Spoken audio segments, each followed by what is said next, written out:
Hey everyone, welcome to Pop XP. And before the show starts, make sure to click that subscribe button and click the bell to get notifications when we go live and we upload awesome new content. And don't forget, if you can, make sure to share our stream on all your social media outlets. We appreciate it, and thanks for helping us grow the Pop XP channel.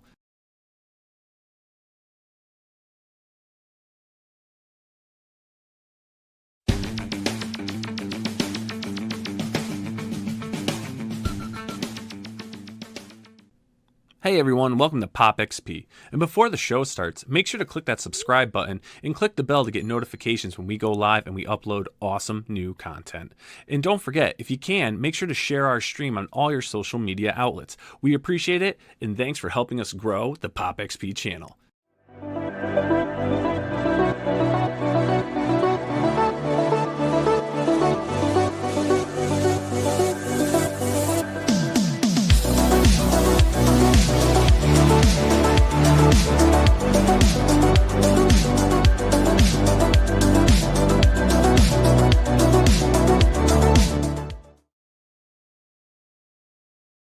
Are you filing your nails? Are you filing your nails?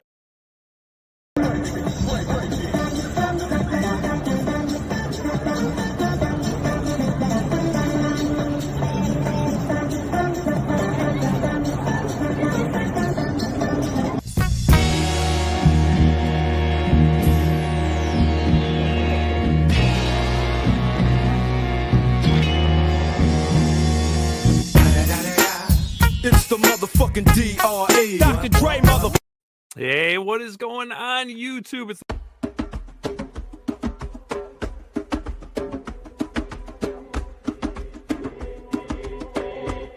It is Wednesday, my dudes.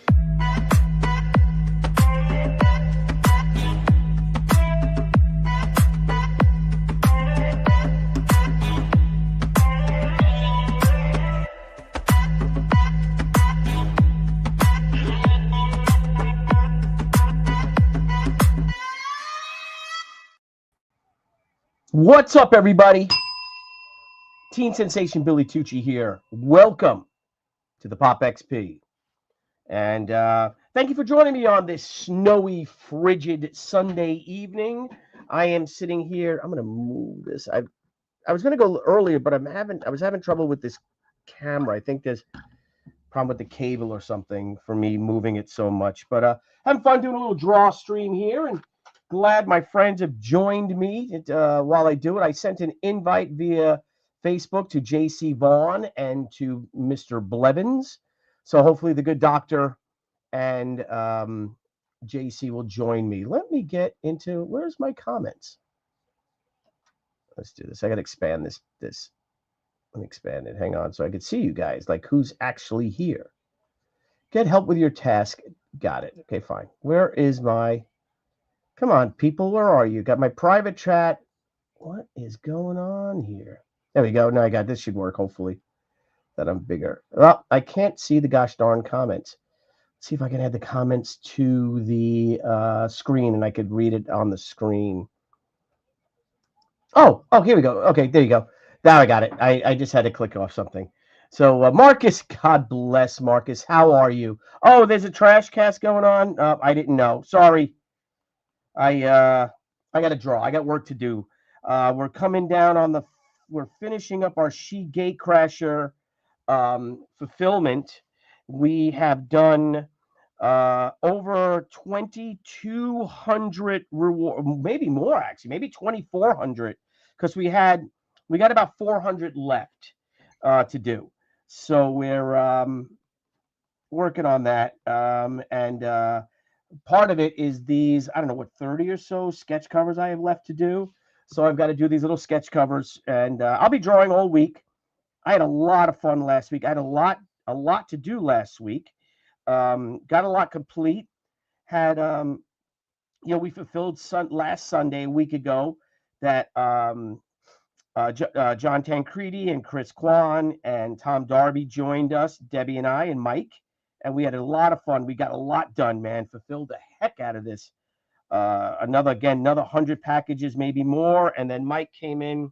Debbie got sick. So Mike was supposed to come in on Martin Luther King Day I think he did. I don't know. But on Tuesday, I know that I dropped off a ton of packages, maybe 150 or more. Another 150 more rewards were dropped off at the post office. So you guys are getting them. They are coming out. And thanks for being patient with us. We want everything to be done with care, and we had some supply problems, which still seems to be the case. And I wonder if it's that everybody is, a lot of people are printing now, and again, we had some, and I wonder if that they weren't prepared for it, for the demand of, especially, like if you got tariffs involved. The books I heard aren't, but a lot more people are printing in the United States. And we always printed in the United States. So we're pretty much exclusively in the United States. We'll do Canada as well, but I ain't giving nothing to no Chai Coms. I'll tell you that. So yeah, me too. What are you doing? Hey, Marcus, you are more important. I'm drawing the Oobleck Eye and watching. It's Oobleck Eye, not Public Eye, and watching the NFL Championship. Yeah, I'm watching that too, doing the same thing. Got your tracking. Oh, Nicholas, thank you so much, brother, for all your wonderful support. I don't even know what to say. We love you guys. Marcus, you, Nicholas, everybody else. Again, the backers you guys are tremendous. We're going to reopen. I got to talk to Ethan about doing a launch on Indiegogo next month. I'm shooting for the 11th of February to open it up, because people are like, when are you going to open it up? We will open it up. I'm happy to say that we have now, of Gatecrasher, it's 42 pages of story, and right now we have, I'm on page 20, 27, 28 I'm on, and our colorist, we have Fred Marino has, oh, I got to share something with you guys. I got to share a page. Our colorist he's got up to page 12 complete. And I have to show you a collaboration between me and Leandro Oliveira. I did the rough and the pencils, the basic pencils.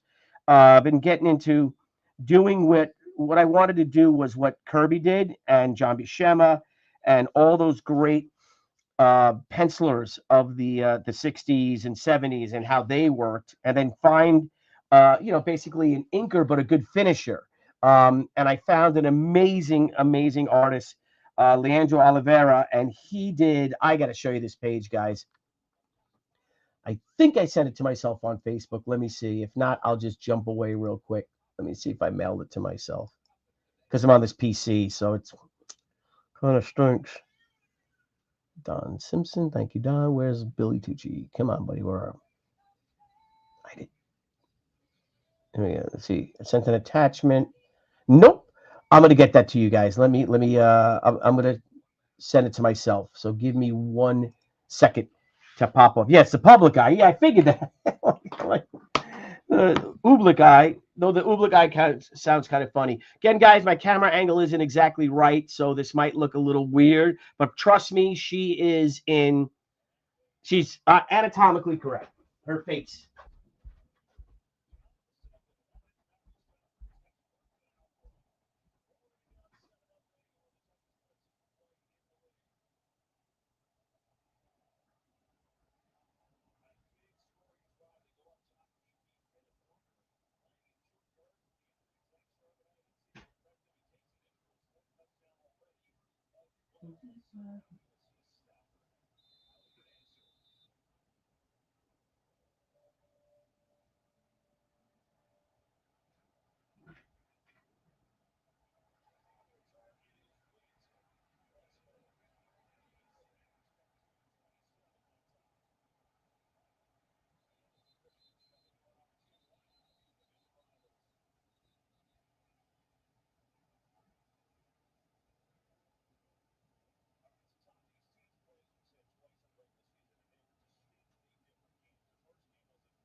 Okay.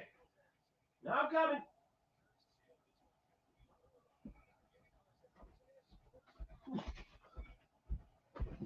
All right, I said it to myself. Man, it is freezing out here. It's so cold, and I hope this is the reason why my snowblower like quit on me. It literally just quit. Um, and my neighbor goes, mine did the same thing. So I'm hoping that it's just so cold that maybe that's why. But I'm like, oh boy, if it's gunked up or something. But it shouldn't because I bought new gas and I wanted to get. Friends of mine told me about this thing called True Fuel. I'd never heard of it. I don't know if you guys are familiar, but it's pure gasoline, no ethanol, and that really cleans out the carbs and everything like that. So um, I hope that's the reason why. But let me share something with you guys. Hang on. Let me go to Facebook, go to my messages. Check this page out of Gatecrasher 6 and 7. Hang on. This is badass. So I paid 16 and 17. Look at that.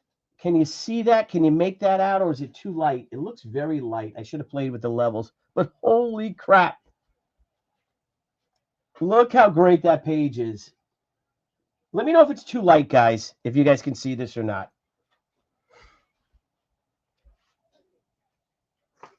The teams, none of the teams I wanted to win, to be in this playoffs are in.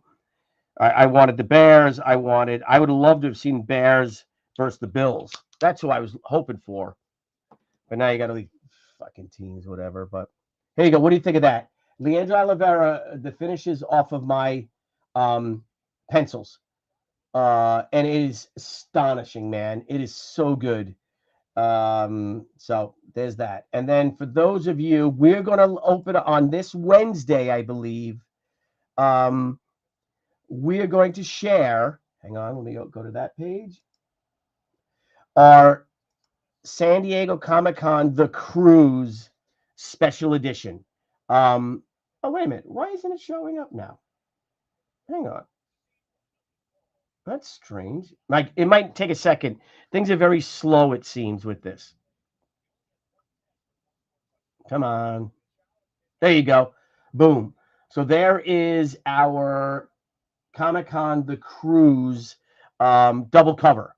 It's she and Rand. They're sunning themselves on a pool, ship side, on a pool deck, on the Lido deck, if you will. And this going to be available. It's going to be very limited. I think 150 of these are going to be made. They're all going to have the San Diego Comic-Con stamp on it, the cruise. And we're going to on Wednesday, we're going to release a very limited amount of them on BillyTucci.com. We'll let everybody know. And it's really cool. This is the Gatecrasher. It's the Pure Line edition because our original Gatecrasher Pure Line editions, the oversized, they sold out. And well, plus I wanted to have a regular size comic, and that's a regular size. And then, like I said, this is the double page spread that that Leandro did over my pencils, and it is just unbelievable, just beautiful. Psyched, man, real psyched.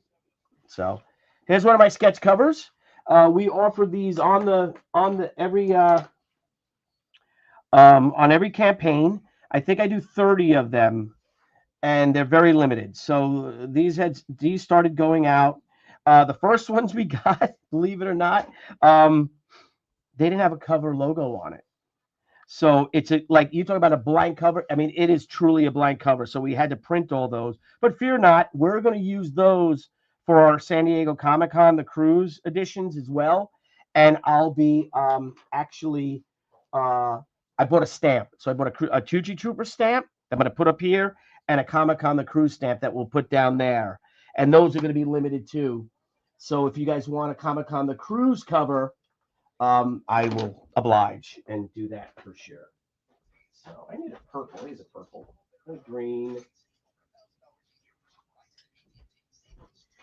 So like I said, chopped a lot of wood yesterday. Did a lot of cleaning. The dog loves the cold, Asha. If you guys saw my post, I posted about our Christmas tree, and that it is still alive. We got it on Thanksgiving. It's a live tree. It's a Fraser fir. We got for the Bayport flower houses. and I put it in the garage. I have a detached garage. So I put it in the garage, and with water. It stopped drinking. It had it in there for about 10 days as we did the whole house and everything. And just work and all that stuff, you know. And then brought it out, cut about an inch of it off, put it in water, and bought that Miracle Grow Christmas tree stuff. This one's done. Miracle Grow Christmas tree food. Holy crap. It had, that tree has got to have grown roots because it's still drinking a gallon of water a day. And that's all I put into it. So I think I might even be drinking more. So, holy cow. Pretty great. So I think we're going to make it a Valentine's Day tree or a winter tree. And Key, as long as it's alive, it feels, you know, we appreciate its sacrifice and for our family and friends who have to enjoyed. And now we're going to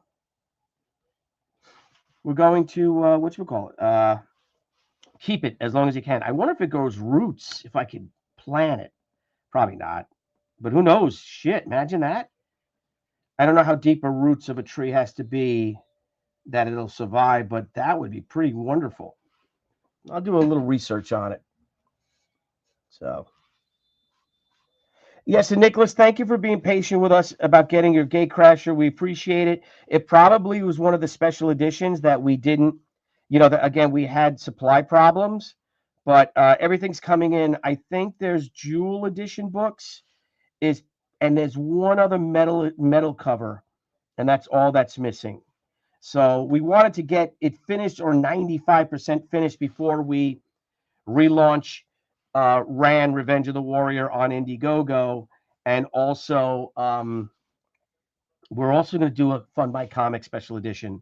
So I have to draw a variant cover for that too, and I already have ideas, and that's going to be beautiful. So talking to Luke, we messaging with Luke, and we have to get together with him and see when we could launch a special edition on Fun My Comic, because the new Indiegogo just drives us nuts. And so we shall see.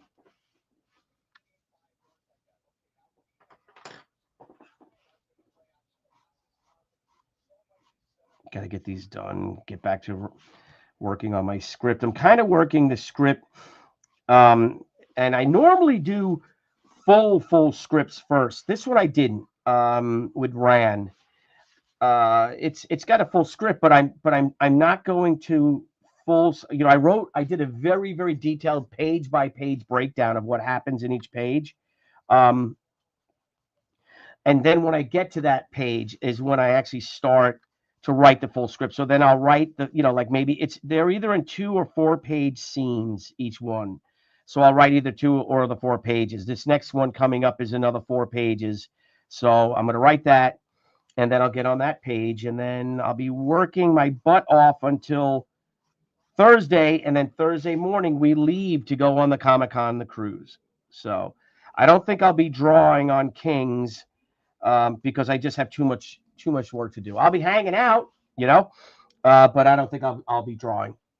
We'll leave that up to the professionals. Plus, since I won, let's give somebody else a chance. Maybe that Lopez can chalk up a win somehow. We'll see. I can't be sure.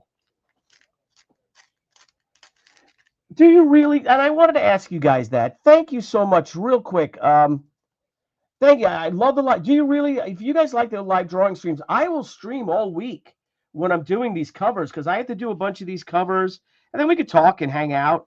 And I also have to do some more remarks. I think I have 9 remarks prints left to draw.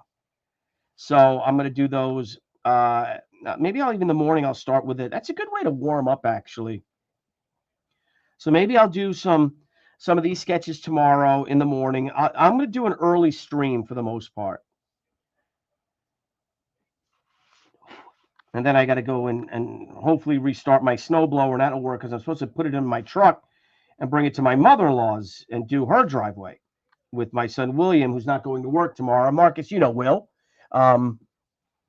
Will's taking off tomorrow, and will help me out a little bit today. He was supposed to help me chop all the wood, but I just got into it, man, and I was just nailing them. Like I said, I had to do, we had a couple of about 3 huge trees taken down in our backyard. So I've got a ton of wood, man. And my neighbor has a log splitter, what I just have to, he offered it. I just have to go ask him for it. And but there's something really cool about chopping wood, man. I don't know what it unleashes in you, but man, and because when you get a good chop, good stroke, and that wood chops, big hunk, big chunk, or a perfect size chop comes off, you're like, ah. So, what's up, Paul? Good to see you, my friend. What is up, my friend? So I learned something today about an I want to share this video. There's a Belgian, and there was a Belgian.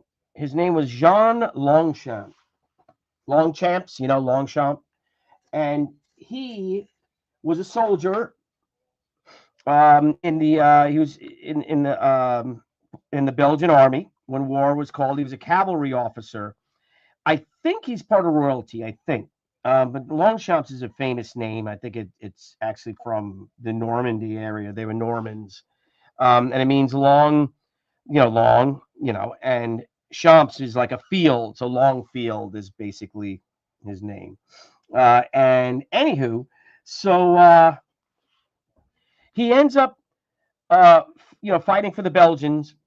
Ends up fleeing, right? Dunkirk. He escapes back to England during the Dunkirk evacuation. He goes back, which I guess the Belgian army went back to assist France in its final 2 weeks of fighting.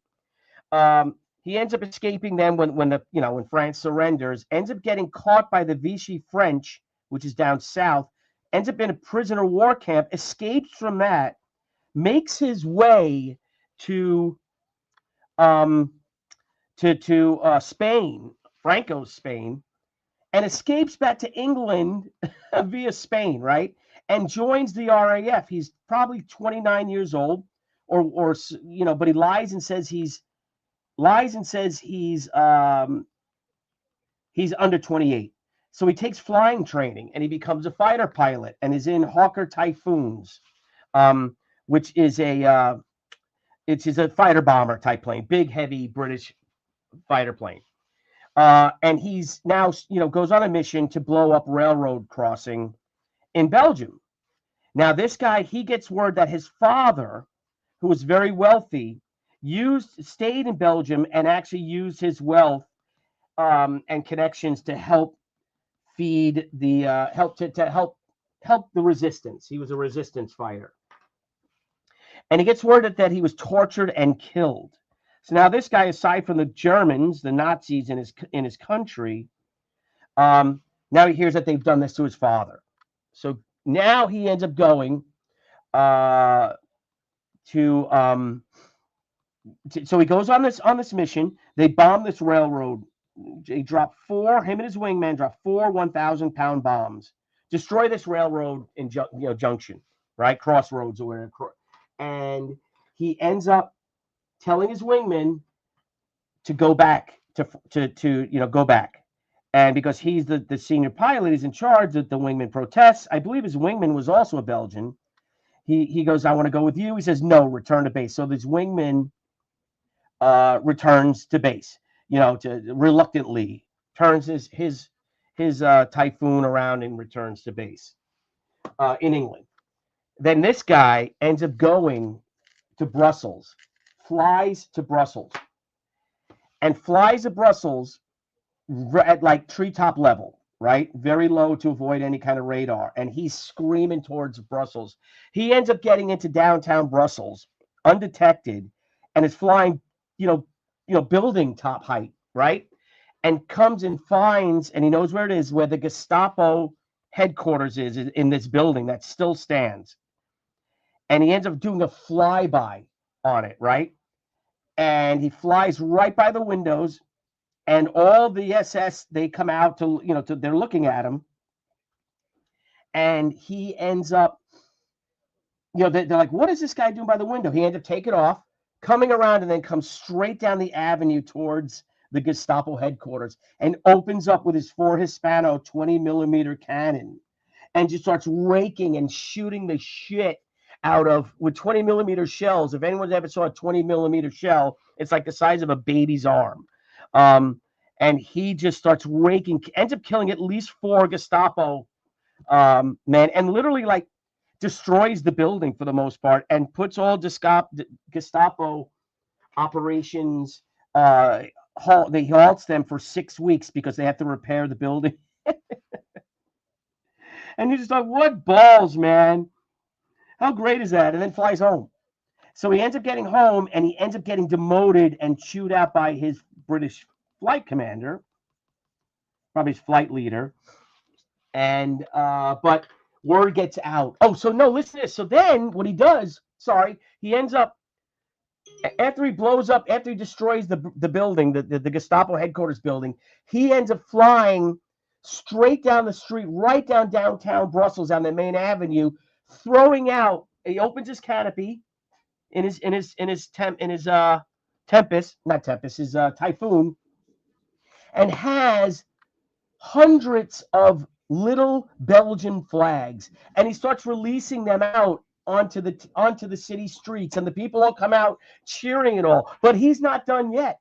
He ends up then turning and heading towards Leopold's castle, the castle, and flies over that. It has an even bigger British Belgian tricolor, and throws that out, and the flag flutters down and lands on the building, sort of like, oh, do I have a cloth or something here?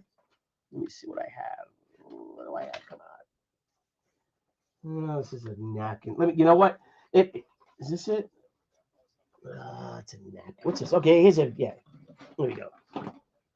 And it ends up fluttering down, and say this is the castle, and lands like this, and is sticking and is fluttering on the castle, on the top of the castle for everyone to see, and then takes off. He ends up winning the Distinguished Flying Cross, and he becomes a hero because the word of how he inspired the Belgians. You know what I mean? And you just imagine if you're under occupation by the Nazis, and all of a sudden you see this lone aircraft come screaming down and dropping leaf and chewing up the Gestapo building, and then heading over towards the palace. After dropping hundreds of little flags, end up going to the palace, and dropping and delivering an even larger flag that gets stuck atop the palace and is fluttering in the wind. Man, what heroes! Sadly, Jean Longchamps was killed in 1943. A few years later, he had a landing. His plane was shot up by German anti-aircraft fire, and he tried to land with his damaged landing gear, and he must have just broke up on landing, and thus another one of the great heroes of World War II that so few people know about, including me. And I love this stuff, and I didn't know about it till today. Looking for a gold. Just amazing. Paul Taylor. God love you, Paul Taylor. I don't know why Belgium is always neutral. The Germans invade them every time. I know. I think it's because they're just so small. I mean, I don't know if you can check for me, but how many people are actually, well, what's going on with them? Jeez, oh my God, in Brussels. Brussels is like, I don't even, like, there are very few Belgians in the city of Brussels. Like, I think like 85% of Brussels is foreigners, is migrants now. Like they've literally taken over the city. Crazy. Don't lose your country, folks. To people that I'll keep quiet for a little bit, I guess. But man, you guys are losing your freaking. They're losing they're giving their country away to barbarians, if you ask me, that follow a religion that is just. Oh, I didn't put the sheet tattoo on the other one. Let's do that. That's the coup de grace. So there we go.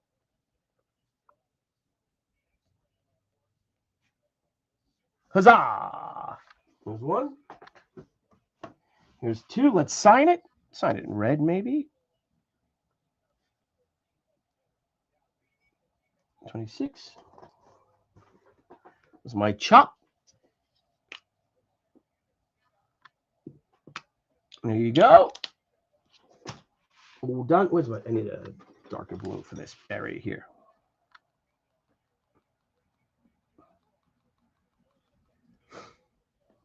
Paul, how's the weather up there by you?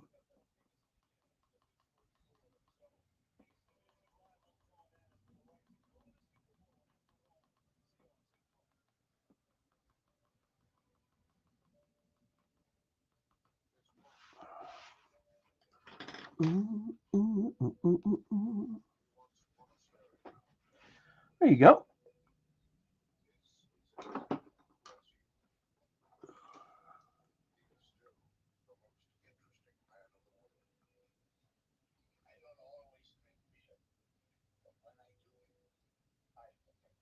No, they got a new most interesting man of the year. I guess the other guy aged out.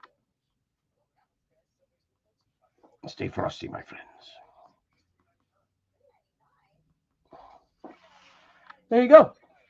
Let's try another one. Thanks for drawing with me, everybody. Okay. Unseasoned be warm. Oh, terrific. Oh, thank you very much, Paul. The population of Belgium in 1939 was approximately 8.39 million people. This figure represents the population of the Kingdom of Belgium just prior to World War II. Thank you. So you think of that, what did Germany have? 70 million people, I think. So, you know, same thing with Holland. You know, 10 million people in Holland and all. And, did I thank you for that super chat? Thank you for that super chat. Thank you so much, Paul. We actually got paid. Debbie sends me a message, and she's like, we got paid from YouTube. So thank you. So the super chats are actually working.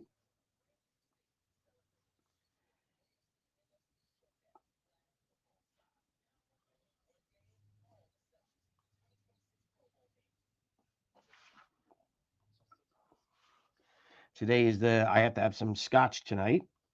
I should have got a bottle yesterday, but it's the 267th birthday of Robbie Burns, the most famous Scotsman, more famous than William Wallace, who wrote Auld Lang Syne and a bunch of other poems and things like that. And today is his birthday.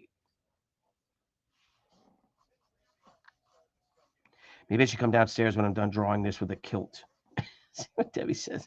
William said, I yield. I want a kilt. So William is going to get a kilt too. So now I got to get Matthew. Matthew doesn't like change because when I discovered my Scottish roots. And just, you know, and he doesn't like, he's like, I hate England. I hate the UK. I'm like, well, you're a product of the UK. My grandfather was actually born. I'm the grandson of an Englishman. He was born and raised and moved here in 1930. And he was actually an artist. He worked for was it Paramount Pictures or United Artists or something? He painted the giant movie posters.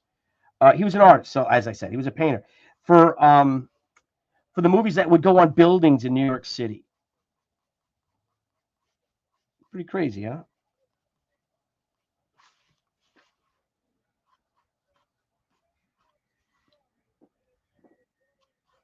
So he came to the United States. My mother said, I never met him. Well, I did meet him, but he passed away when I was a baby. But that he spoke with a heavy English accent. He was from Stratfordshire. And they had lived in Stratfordshire for probably 400 years or so. But the way they got there, the Elliots got there, is that they were brought there after the unification of the crown, when the country was unified. The Borderers, which my family is from, I have borders from the Hebrides. I have family from the Hebrides, which is the westernmost island in Scotland, and then the border, and then the borders, which is the southernmost middle march. It's called Midlands, not Midlands. The Middle March, it's called. So right, on the English border. So so he wants a kilt now, my son. So God bless him. I'm gonna have to get another kilt. I have to get a Hebrides tartan. I'd like to get a U.S. Army tartan too.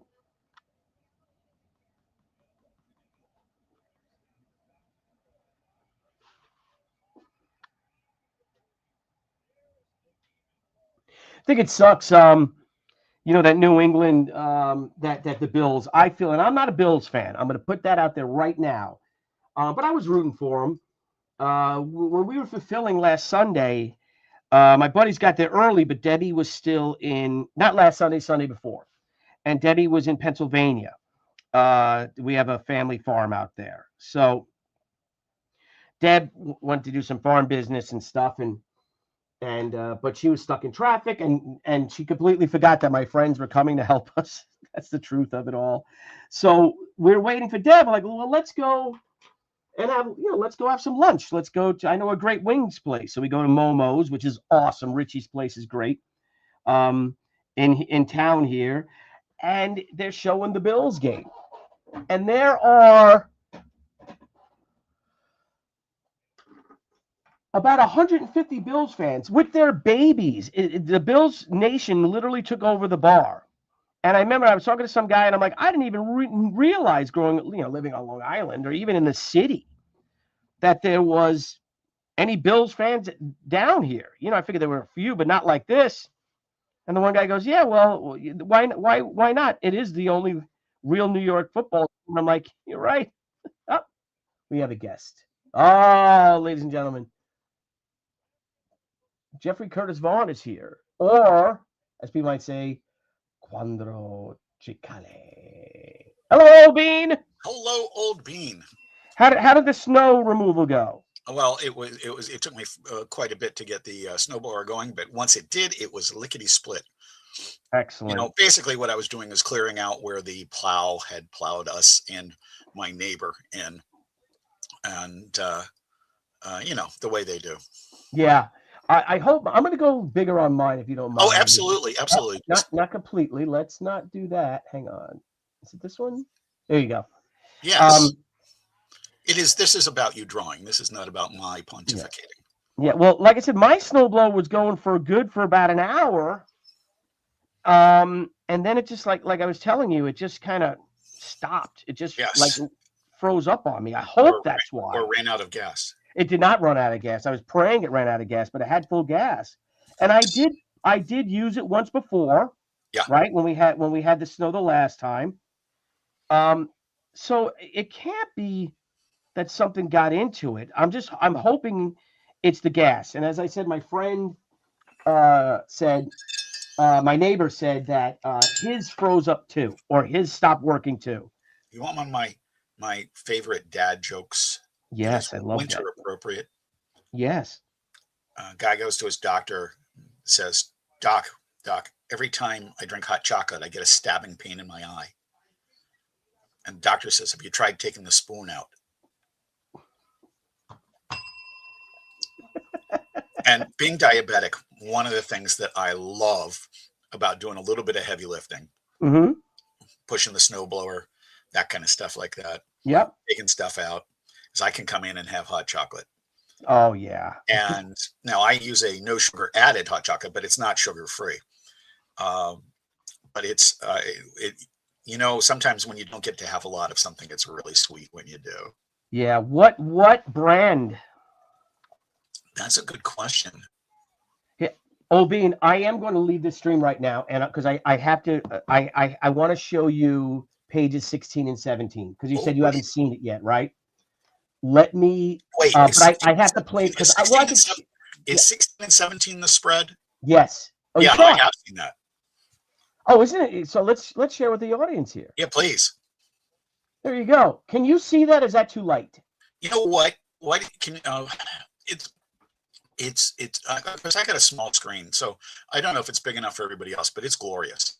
It is so great. I can play with the levels if you give me a second and Yes. you know, tell everyone about yourself and what you have going on. Well, I'd actually like to talk about Ran a little bit. One of the things that I've been doing, one of the things I've been doing this weekend is going through the script and looking at things that need to be tweaked. And it's none of the panel descriptions or anything else like that. So what we've drawn already is really fantastic. There's just some dialogue tweaks, as there always are. Billy and I were discussing this earlier, that we neither of us can edit ourselves. We read words that are supposed to be there and fill in the blanks mentally, and it's why we always defer to having an editor of somebody other than ourselves looking over our books, even though our books are very clearly creator owned and we get to decide what happens. And like I said, it's never a matter of the story. It is what's the actual dialogue and things like that. And but I've been having a hoot with it because I said this several times earlier. Ran is very much like Billy 30 years ago, goes this direction instead of the direction he goes with she, but he has all the knowledge of a creator and all the experience of a creator that he's had the last 30 years. This thing, people are going to freaking love this. Yeah, I think so. But if you saw in the script, I was kind of harking back to there's all sorts of elements. Yeah, and some of it, I will say, you've done a great job in the story setup and the visuals. That it's really funny to talk to you, the writer, as opposed to you, the artist, right? Because it's you wrote the last one. There's a couple of, and I just mean literally a couple, it's right, where you the writer need to trust you, the artist, that you don't need to say the thing again. Okay, that's one of my biggest problems, you know. And well, dude, I think I've told you this before, but when Mark Haynes and I were roommates, he did all my lettering, right? Right. And he went away one weekend, and I had to letter my first comic, McCandless and Company, and it's the best thing that ever happened to me as a writer, because I'm sitting there as the letterer, I'm sitting there going, cursing the writer, going, "Wordy son of a bitch." And it really, listen, it's something that everybody who does comic book arts, any of the crafts involved, lettering, coloring, editing, I mean, literally even publishing, let alone writing and drawing, everybody should have to experience what one or more of the other creators does.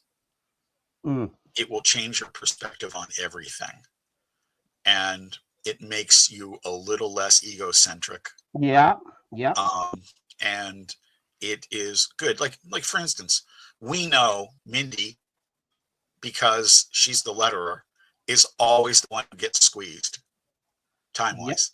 Yep. And that is how it is. Now, part of that goes with the gig, right? Yeah. But part of it is it's on us to have that understanding. Yes, well, I want to send her. I am going to start sending her stuff to start putting the rough cut edition together, and then once we get, right now we have 12 pages done, colored. So if I could start feeding her that, feeding that to her, once I get, what your notes. The pages, the color is really.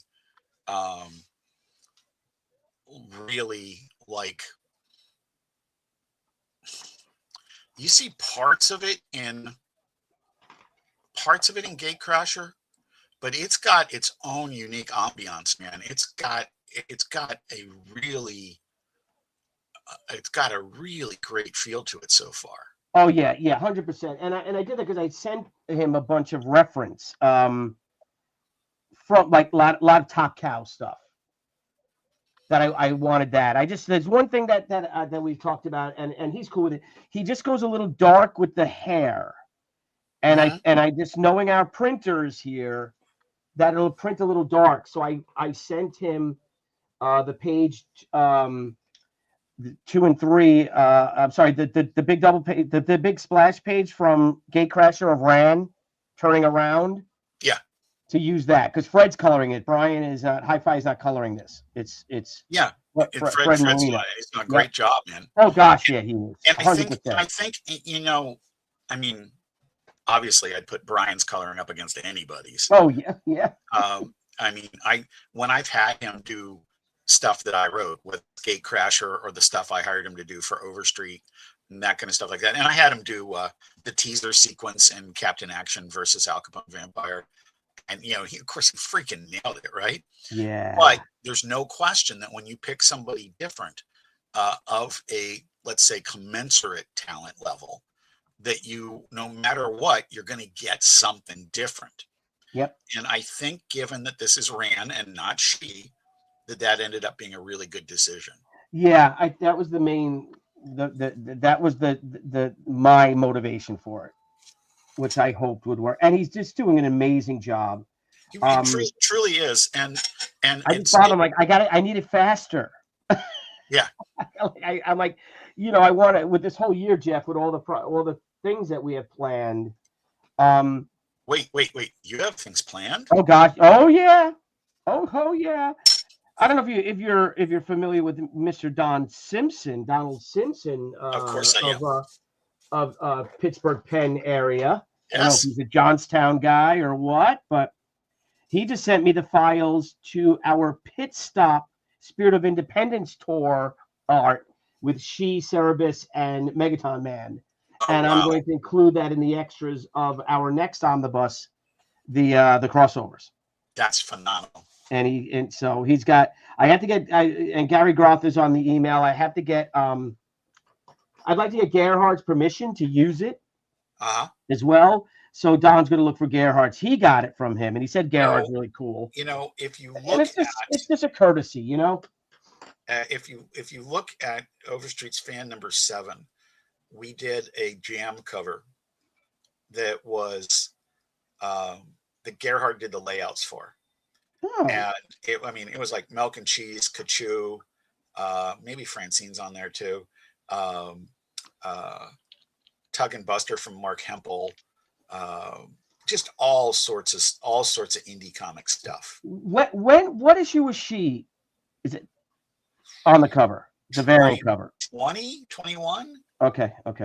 That's the Daredevil she, right? And then the first she, the variant. Oh well, the first one is the variant cover for number 3. Number 3. Okay. As you know, the first cover I ever commissioned. Yes. So that one, you know, obviously near and dear to me. And we don't know where that art is that I gave away, huh? Well, I know where it went. You know where it went, but where is it now?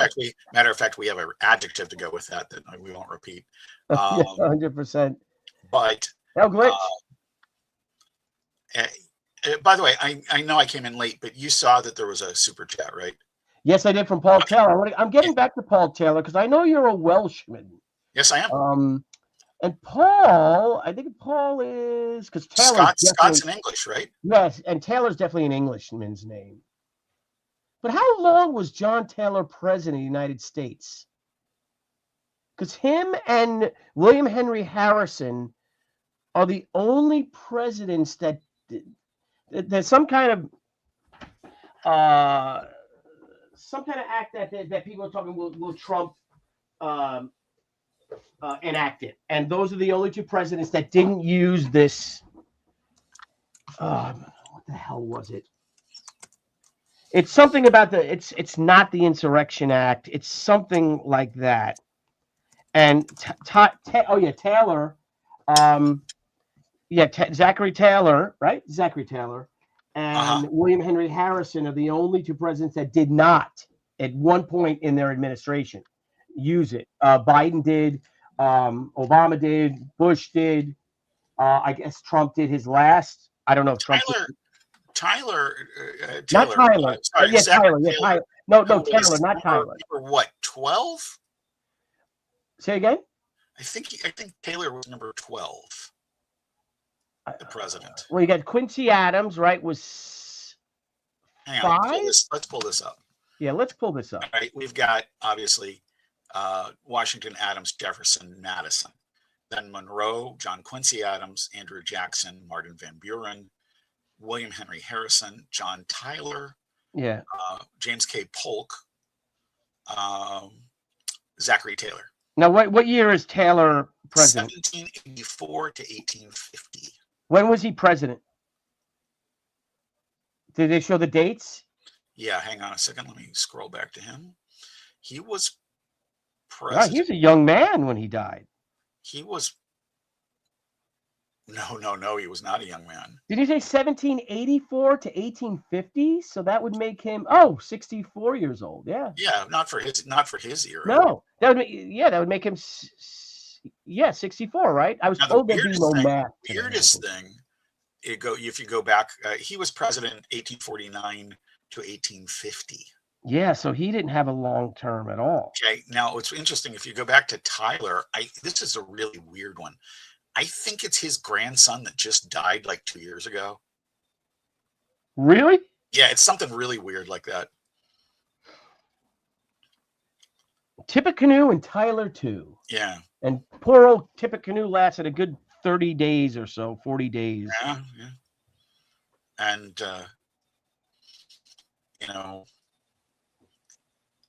it's funny. Mark Haynes just found a note that I had left for him on Columbia Pictures stationery that I had signed Chester A. Arthur. And I saw. Yeah, I have no memory of why I did that. So great. Did you see Death by Lightning? No. It's about Garfield. Oh. And Arthur's in it.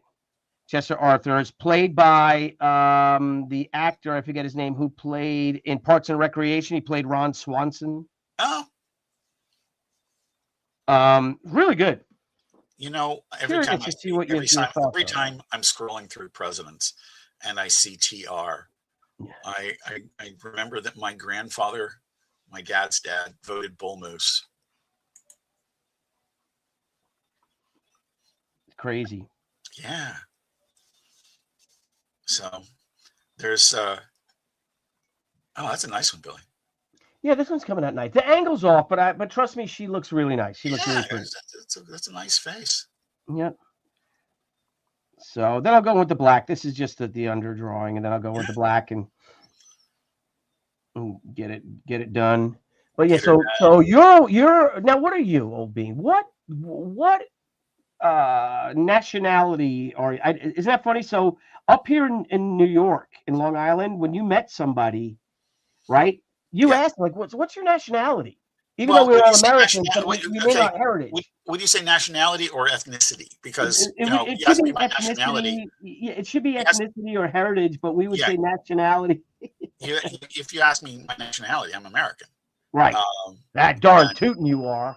Darn straight. My ethnicity, Welsh, Scots, Irish. I am an American mud. I have German, Dutch, Portuguese. What's really cool is my friend Maureen worked with me at Avis at Dallas Fort Worth Airport for the entire time I worked there. And she is a Pacific Islander, but her heritage is Portuguese. And as it turns out that I have the same family name in my lineage. And, here I was from Pittsburgh living in Texas, and she was from Hawaii living in Texas, and we're distant cousins. How funny is that? Yeah. Now, do you know your Scotch-Irish name? I don't. Vaughn is Welsh. Yeah. And it is, what's interesting is, we always grew up thinking, that the confusing spellings happened on this side of the Atlantic. Because you've got VAUGHN like me, or VAUGHAN like Archie and Stevie Ray, and Greg, Greg Vaughn. Yes. You can't see my face. I'm and you like that? I can't. But I looked in the phone book over there, and they had it both ways. So, Yes. What's amazing, when I went to Wales, which we just did as a day trip on our trip to the UK 2 years ago, I became the first person in my family in like 135 years to go back. Wow. And so that was interesting. And there were 3 great things that happened during that trip. And one of them was the minute I saw the topography and the way things look there, I had no question why they settled in Western Pennsylvania. Because I looked at it, right? And I was like, these guys, Welshmen were great drunken poets, great coal miners, and of course, exquisite longbowmen. And they're like, this place looks familiar. It really, honestly, like I saw it, and I just started chuckling because, like, oh my gosh, no wonder. And of course, they came to Western Pennsylvania, became miners. Well, that's what Debbie's family is all from. Her Polish side are all from there as well. And when they were in the mines and stuff. So, sure. So the Scotch Irish are borderers. Yes. So that's who they are. They're my people. So they sent a bunch of them. The ones they didn't hang, were sent either. Hey, all right. So now we're kinsmen, my brother. The ones they didn't hang, some of them became mercenaries and ended up fighting. Yes. I guess they took the horsemen. The rest were sent to Ulster in Ireland. Yes. Or down to the Midlands to work in the mines like mine was. Yeah. So it's like, interesting thing about the English, back when we could ethnically insult each other, they had a taunt for the Aussies, and it'd come up at, like, what they call football at matches, probably cricket too, but I think cricket it has the pretense of being more civilized. But and what's really cute is they swear it has rules. But when my father-in-law moved in, we had like a month of like world championship cricket going on in the TV downstairs. It was. I mean, and I was very glad for him that he had something he was excited about. But Guyana did really well, and they got to the finals. They ended up losing, but they got to the finals. Wow. But the Brits used to do this to the Aussies to taunt them. What would do what? Oh, because they're prisoners? Yeah. and also, like in Monty Python, where the Anglo-French silly walk was called La Marche Futile. I just love stuff like that. But Oh, here, let me show you the finishes to the page. Oh yeah, you ready? Yeah. Let me go. Hang on, I gotta move to the next page. Let's see. I darkened it. By the way, this is Photoshop. This one you're working on now is really nice. Thank you, Obin. I think it's the same one. There we go. It's a little darker. Here we go. All right, let's see. Share screen. Share a screen. There you go. Look at that. Oh, so good. Golly. I'm just so happy with this book. I love how, I mean, I really feel like it's capturing that spirit of 1993 comics. And I was literally just about to say that's totally 90s. Yeah. And I think that people who lived through it or have an appreciation of it are going to get that. The other thing that I want to say that's really important about it is it doesn't get in the way of somebody new appreciating it. No, I don't think so. No, I tell you, if it did, if it was a speed bump and you were doing some call out that didn't work, I'd tell you. And it's not that. Okay. Yeah. Cause I need that. I need you to do that. Cause I want this book to be the best it can be and a hit. But we're going to do, hang on a second. I want to reply to Paul Taylor here. Paul, I would normally say I don't understand cricket. The scary part is I'm beginning to. Oh, that's horrible. I don't want to understand cricket. I don't. No, it's a huge sport around the world. It is. God, why, I don't know. Whatever. What was I gonna say? I had a point. Old Bean. Are you sure it's on your pencil? No, it was a. Hello, Asha. My doggy's here. Hello, puppy. She's loving the snow. Oh, I bet. Yep, she loves it. My cats don't quite know what to make of it. They think they're glad they're inside. Did you? Oh, no, I was talking about it when you weren't here. Shipped the last package on Capone. Oh, wow. Oh, terrific. Yep. So that's all done. Excellent. I'm pretty sure, like right now, I'm waiting on a quote, and that will really make up my mind. But I think the next project is going to be the Capone trade. Well, where are you going to? What platform are you going to put it on? Oh, well, I'm not doing Indiegogo. Yeah, see. It'll be Kickstarter, and I may do some additional stuff. I certainly have no objections to fund my comic, and I'm for Gemstone, I'm having some discussions with Zoop, and I might do something there too. Of course, your great contribution to the Ukraine book was a Zoop funded thing. Yeah, exclusively Zoop, and it was and Zoop also does the fulfillment. And they offer that. It's not automatic. You don't have to. You don't have to pay for that. Okay. And they don't do your advertising, but they do push it platform wide. Not a bad idea. And that's a really good thing to do. To do Zoop also with, like, say, our Senryaku 30th anniversary book. I think that there's some possibilities there, and I've enjoyed the conversations with the CEO, or the co-founder rather. And it's something I'm definitely thinking about. I'm telling you, like right now, odds are that we do something for Overstreet with that. But I love that idea. I got to tell you, Old Bean, I think that's a winning idea, because we are actually going to do. I'm going to do an exclusive for Ran. I'm going to put that on Fund My Comic as well, because we're very frustrated with what's going on with Indiegogo too. And how the unfortunate thing is you guys have a very strong base there, and but as you know, I'm convinced I wouldn't have gotten paid anywhere nearly as quick as I did, and I waited an extra month if Debbie and you had not interceded, and that was simply because you guys are big raisers on there. But so on my level, it literally made it not worth my time. I do have a value on my time. I know what it is.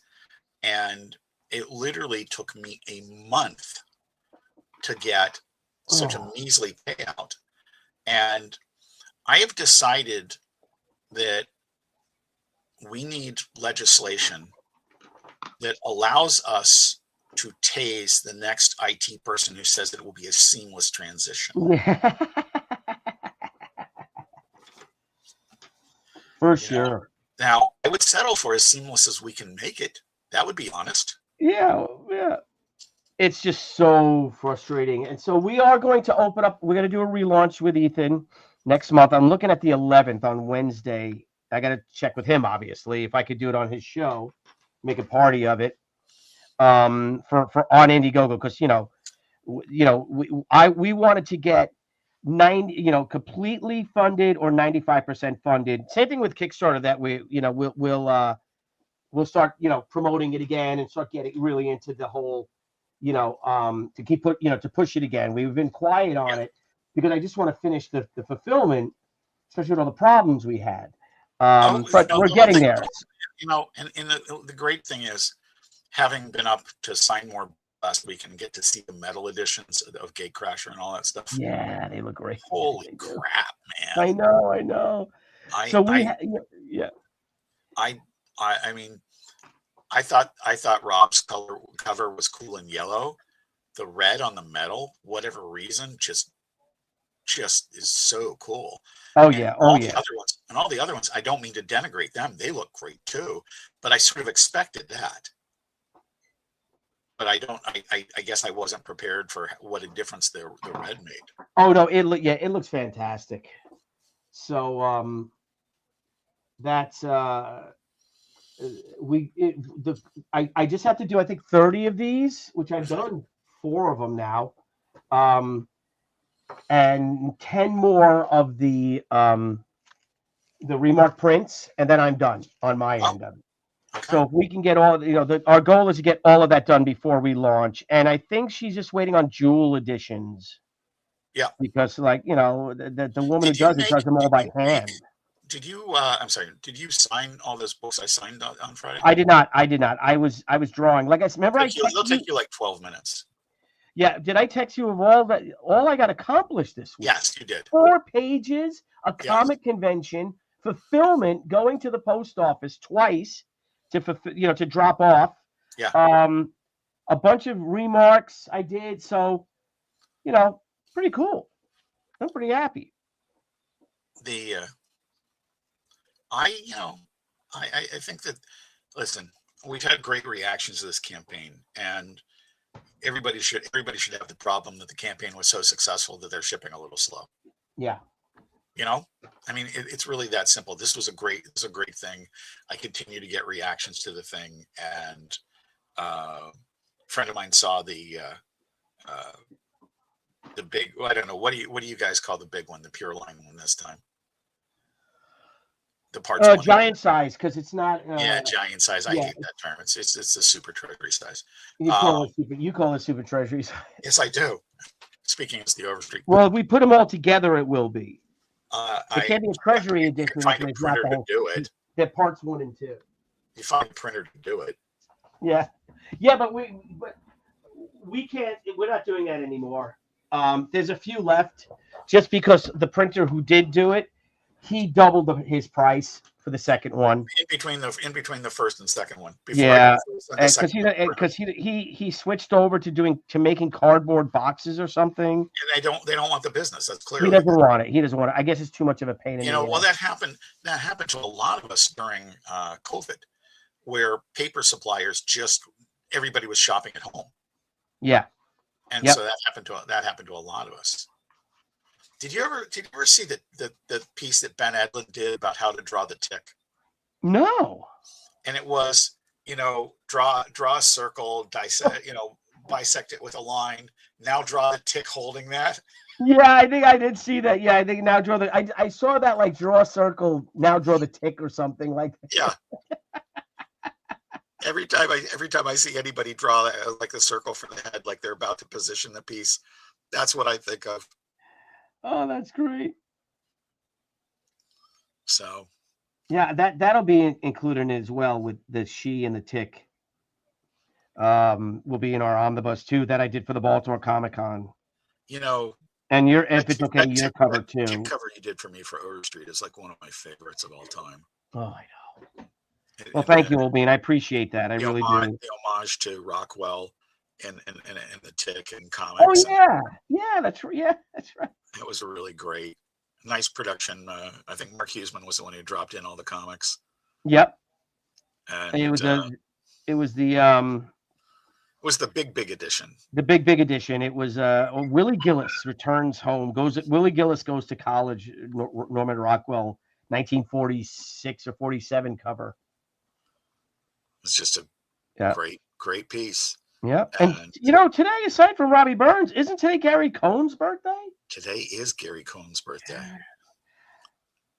I had Gary Cohn. I called him on the Professionals this week because RT Bear was talking about him because Amethyst, which Aaron didn't believe I knew was, but the only reason I knew who Amethyst was is because of Gary. Gary and Dan. Amethyst debuted on last Tuesday or something in 1982. Wow. So I had to call Gary and Aaron. Not Aaron. Art worked with Gary and Dan, and he was saying how great Ryan. I'm like, I'm going to call him right now and tell him that. So I called Gary. He's like, oh, I don't remember that. I believe that today, I might have this wrong, but I believe that today is the 187th anniversary of the greatest of all state flags. Oh, well, I agree with you on what is the greatest of all state flags, that for sure. So the flag of the great state of Minnesota, the new one? No. No. No, it is definitely the Lone Star. The Lone Star. That is a great, and I'm such a sucker for it, man. I'm from Dallas Fort Worth. I don't like Houston, but the Houston Texans have my favorite logo in all of sports. Oh, really? Oh yeah. Oh, okay. It's a silhouette of Longhorns, but with the skull is the Texas flag. I mean, it's badass. Do you think that's also the most tattooed state flag? Oh, I don't know. I would. Like no one's getting the New York State flag. I don't see that happening. Yeah. I see people doing all sorts of neat decals and stickers and collages with the Maryland state flag because it's got the four different emblems. Oh yeah, that's a cool flag too. The Maryland is a cool flag. I see that, but again, that'd be a really hard tattoo. Yeah. All right. So this is number 5. This is number 5. All right. And I might end it soon.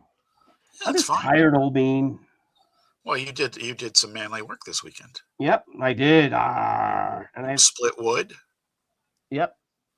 And I figured out something, which I'm sure woodcutters. Now, I've been chopping wood. I've been here for 29 years. This August. Is that right? Yep. Holy 29 crap. years. This July or August. So, I've cut wood a lot, and we had some trees taken down. Yes. And so I have a lot of wood in the backyard, and I've been chopping it. And some of them are pretty sizable chunks of tree trunk, if you will. So, but I learned that when you chop a big chunk of tree, right, a piece that's a log, whatever, it's a big round log you want to make use for firewood. You don't chop from the center. I used to strike it right in the center, right, and then try to split it out that way. Oh no, old bean, that's not the way to do it. You've got to chop on the outsides in. It works amazing. I do not have experience in this area, but what you just said makes sense. It does. And I'm like, wow, why did I just learn this now?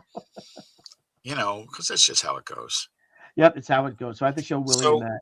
So I've got 2 pages to go in the script that you've sent. And then I'm going to go through and match up the art over page 15. Yep. And take a look at that. And then I'm going to work on a project I did the first part of it a long time ago, like several years. And I just reread it this morning. And I'm like, every once in a while you read something you wrote years ago and you go, wow, I was really on fire. It doesn't happen a lot. She Zippo, there we go. Yeah, that's a Tippy McKitty. I only have 2 of them. So again, Jeff, I don't mean to apologize. I don't mean to. That's okay. But I'm working on Don't Call Me Van Helsing. Excellent. And I've got a solid, I think for best 21 pages of a screenplay I've ever written. Oh yeah, and Jeff, that might be something to share with a mutual friend of ours. You think? I think so. I think it's got to be done. I think you should do it for yourself. Yes. And then share it, but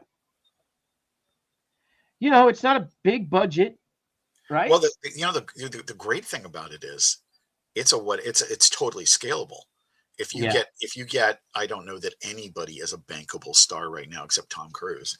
But if you get somebody who the proverbial studio believes in, it could be a bigger budget and totally adjust upward, Yeah.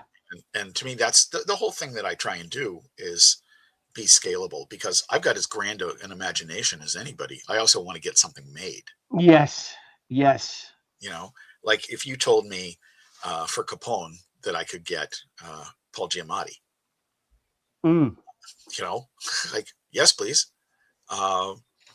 And yet, honestly, it could be done. It could almost be done super indie in budget, you know? Well, I'd like to do, I'm with you, because I would love to do She and approach it as an indie film. I'd like to have a lot. I gotta say, man, I don't want this to sound arrogant because there's a lot of great filmmakers. I mean, a lot. But honest to goodness, man, I think that the only way that She is going to get made the way you want it, and for that matter, the way I want it, because I want to see your She movie, is that if you find a way to do it yourself. Yeah. And I can't help but reflect back on that era when people told you couldn't make a movie. Yeah. Yeah. And I know that that's wrong because I was in it. Yeah, that's right. You know, that was a great experience for me. And did we feed you well? I was only there for a day. Yeah. Well, thank you for being Mr. McCarty, right? That was fun. Do you still have your nameplate? You got the name somewhere, right? Somewhere I bet I do. I know I had it fairly recently. Well, come on, it's only 20. I really think 4 years ago. I really think that during the next campaign, the campaign for the omnibus, we should take a night and open with a pitch for the omnibus, close with a pitch for the omnibus, but in the middle, we should just show Some Trouble of a Serious Nature. You know what? I think we'll do it. I think we should just do a dedicated show on it, and of course include the omnibus stuff. But we should have all you, like Johnny, who played the pilot. Remember, we had lunch with Tartaglione. We can have him. We can have Lauren, Bob Miller, who played Pa, my buddy Butch. Get him on it. I think it'd be a blast. Me too. And I think that's a lot of people that haven't seen it.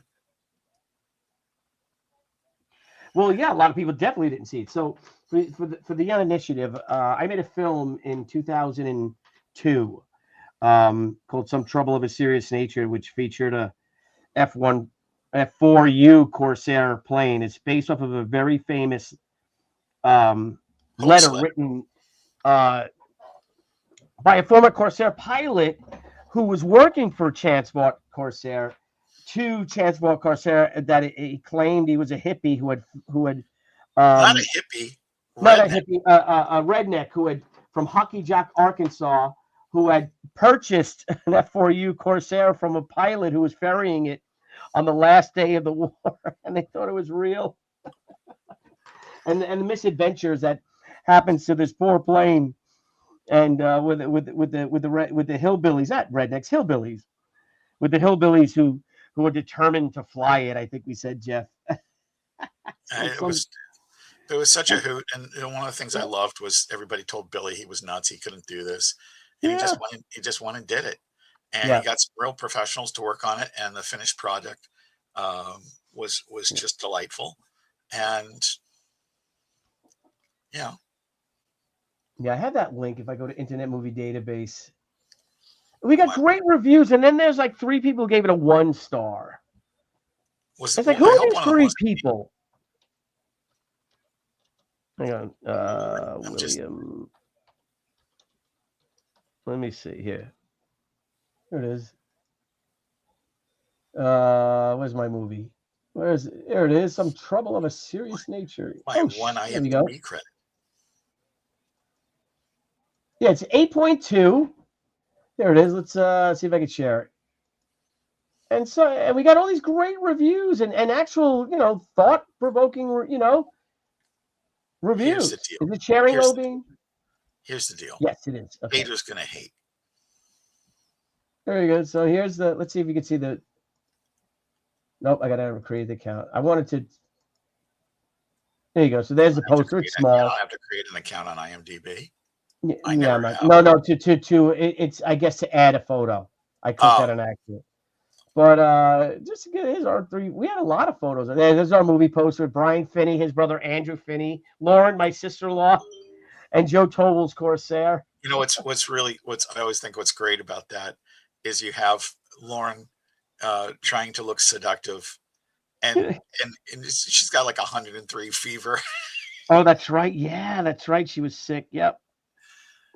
Oh, that was fun times, man. Good times.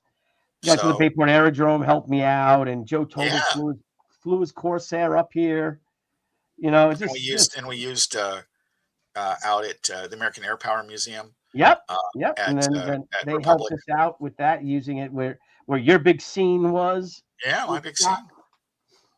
It was a lot of fun, guys, and we put them out as DVDs. I think I've got 10 DVDs left.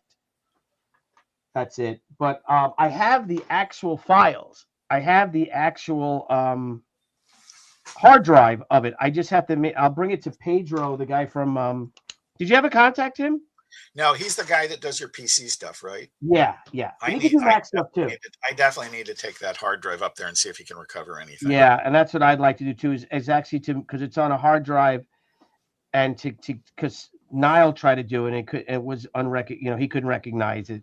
He's like, you got to bring this to a guy that knows what he's doing. So yeah, and that's what we'll do later on this year. This is a nice one too. So there's my film starring J.C. Vaughn. Some Trouble of a Serious Nature. I wouldn't say starring. Hey, did you have your? Well, let's see. Let's see if I can go back. Internet Movie Database. Here it is. Let's see. Let me share it. Yeah, and I think I'm gonna call it a night, Old Bean. Let's see the full cast. Let's see the cast. But we got some great reviews here, critic reviews. J.C. Vaughn, there you are, Jeff. You have to go and put your photo in. I will have to do that. My buddy Matt. Oh, Larry was great. You know, as Mr. Feinstein. Oh yeah, he was great. Jack Garland was Jake Braggett, and Jack did the soundtrack to it, the original score. Absolutely. We've got all these 10s, and then look, who are these people gave it a 1? Seriously, haters gonna hate. I mean, why would you give it a 1? You know, like, and this is before I voted for Mitt Romney, so that no one knew I was a Republican. Ah well. What are you gonna do? Oh, and as somebody says, Philip Tucci is Chicken Man. Yes, Philip Tucci is Chicken Man. My brother Philip as the Chicken Man. So yeah, we'll have a fun. We'll definitely do a recap show of it. And maybe we can even launch. We could do a 25th anniversary of it. Let's do that, Old Bean. I'll release a 25th anniversary of it. Maybe put on YouTube or something. I got to figure out how to do it. The best way to do it, but I think it sounds like a blast. Yep. So this one's done. All right, Old Bean. I'm going to just share this. So that's number 5. That's number 5. I did 5 today. I'm pretty happy with 5. Thank you guys for joining us. Paul Taylor, thank you for the super chat. Art of Roy, what's up, buddy? Oh, where'd he go? That's Philip Tucci's Chicken Man. Where is he? How you doing, buddy? What's good to see you? What's that say? Stella Phoenix software can recover even. Well, the problem is to actually it's the connectors too. I need the correct connectors. So, what did I see here? Oh, who's this? Beowulf, I voted Republicans since 2002 when I could first vote. I voted early before Marine Corps boot camp, and thank you for your service, buddy. You know, I love our Marines, Jeff. They have nice hats. You know, they God bless you, Marines.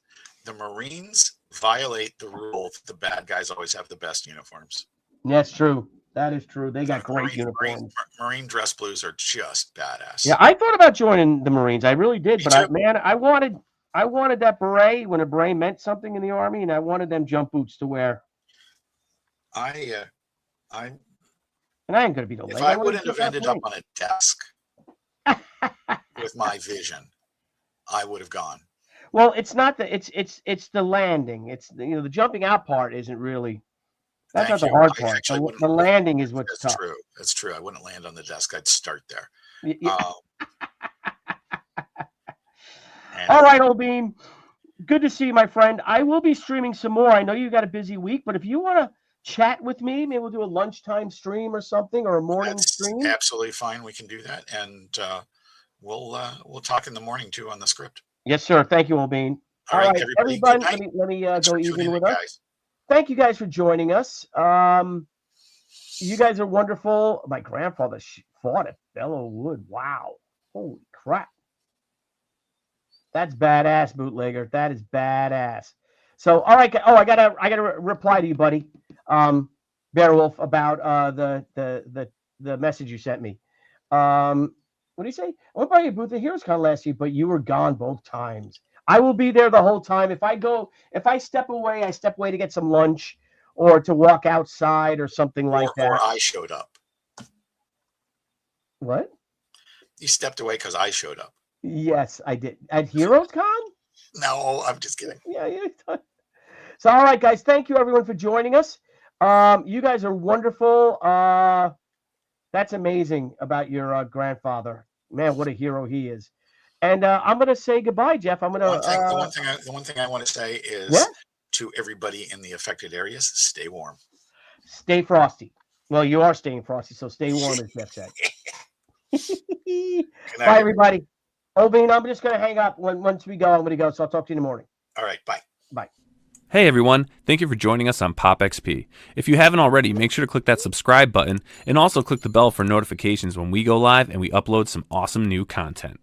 Also, don't forget to head on over to Twitter and follow us at the Pop XP and over on Instagram at the Pop XP. Thanks again everyone, and we'll see you soon.